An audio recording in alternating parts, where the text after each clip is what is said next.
সম্মানিত দর্শকবৃন্দ, আশা করি সকলে ভালো আছেন। আমি উজ্জ্বল পাল, উপসহকারী কৃষি অফিসার, লালপুর, নাটোর। আসলাম মূলত টমেটোর জমিতে। সেখানে এসে দেখলাম কি যে ওই টমেটোর গ্যাপে গ্যাপে কিছু ফুলকপি লাগাইছিল আমার কৃষক জনাব শহীদুল ইসলাম ভাই।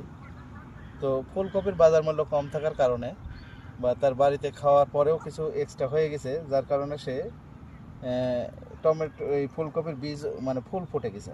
তো রেখে দিয়েছে যে আসলে এই ফুল থেকে ফল হয় কিনা বা বীজ হয় কিনা সেটা দেখার জন্য।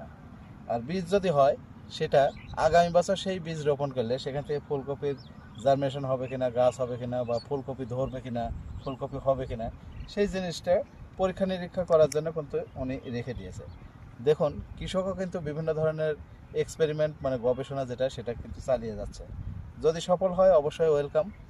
আর আমরা অবশ্যই সফলতা কামনা করি। যদি বীজ উৎপাদন হয় বা এখান থেকে ভালো কিছু হয় তাহলে তো খুবই ভালো।